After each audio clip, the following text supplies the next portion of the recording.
想不到真的完成了，你这个大圣看起来还是有点本事的。废话，我是谁呀？你不仅以貌取人，以貌取猴也是不对。我不是说你不厉害，但是紫星宝剑要求的难题真的太难了。现在光是完成了覆水重收，可是破镜重圆、死而复生，我还一点头绪都没有。你肯定也没办法吧？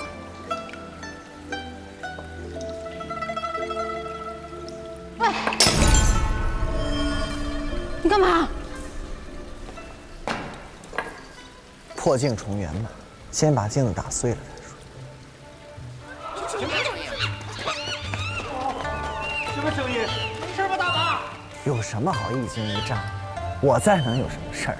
大王，你有所不知，之前来的那位太白金星说请您去小住几日，您这一走就是好几年。您不在的这段日子里，花果山的猴子们就像一盘散沙，走的走，散的散。对呀，大王，你好不容易才回来，可千万不要再听信他们的，把我们给抛下了。哦，原来你是被人拐走，一直在外面流浪啊！谁说我被？哎，你们放心，我呢只是来完成任务的，任务做完我就走了。我对这只猴子啊，你们大王啊是一点兴趣都没有的啊！放心，我不拐它。说什么呢？明明是我给天天面子，他们3番4次的来找老子才会上去。别想想没用，有时间瞎想，还不如想想怎么让这镜子富裕什么。太好了，大王不走了，他不会离开我们。对呀，大王，我有一个办法。要想破镜重圆，有一个方法可以一试啊。侯爷爷，你是有什么办法呀？大王，难道你忘了，我们花果山上除了有你变的那块仙石之外，还有什么吗？你是说，在我们花果山上有一块仙石，正好在十洲3岛的祖脉上，它的高为和24气，它上面的窍孔对应9宫8卦，受着日月精华的滋养。有一天，仙石迸裂，产生一石卵，经风一吹，变成一石猴。那石猴一出世，眼睛里放着2道神光啊！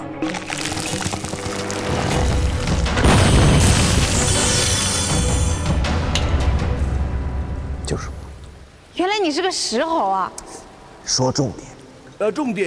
重点就是伴着石猴的诞生，还有一株野生兰花，可以说是兰花之王啊！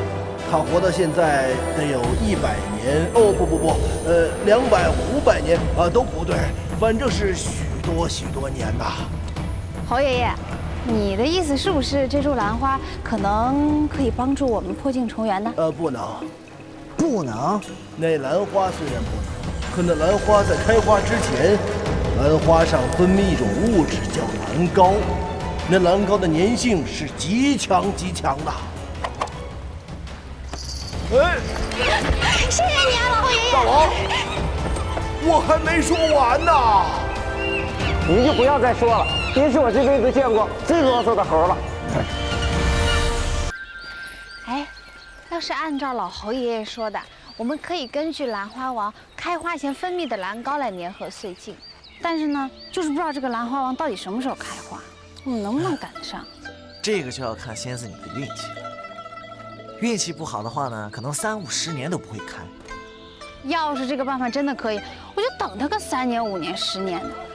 再说了，就是上百年我也等。看不出来啊，你还挺有毅力。哪里看不出来？我这么聪明、智慧、魅力脱俗的。哎，这个兰花之所以叫兰花王，它有它厉害的地方，不仅在于它年岁悠长，还在于它花开不败，所以你就可以不用等那么久了。哈，你这个大骗子！那花明明是开的，你还骗我！我只是在替紫星宝剑考验一下你而已。那请问紫星宝剑对我的回答满意吗？非常满意。走，采花去。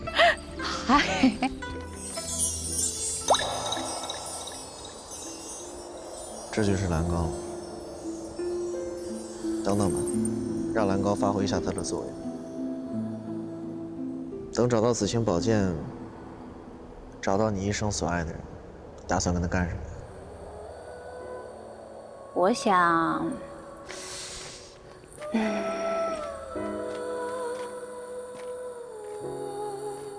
我想跟他去最美的地方，看最美的风景。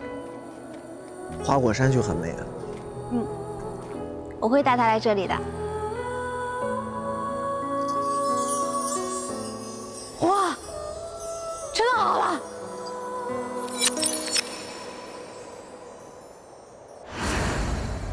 这兰花王一点用都没有，真的是太生气了。亏我跟他做了这么久的邻居，我现在就要把他拔了。哎，没事儿的。虽然啊，这期望很高，可是我也不是没做好失败的准备啊。而且我们这是第一次尝试嘛，失败了也不奇怪呀。不然那么容易完成的话，哪能算得上是难题呀？啊？你看看你那个失望的眼神，你怎么比我还要难受啊？哎，放心啦，这一点小的打击啊，对我来说算不上什么，只会让我更努力、更坚强。大王，不好了！大王，不好了！什么事儿？我们抓了一个。我兄弟找我有点事儿，我先跟他去计划一下。走。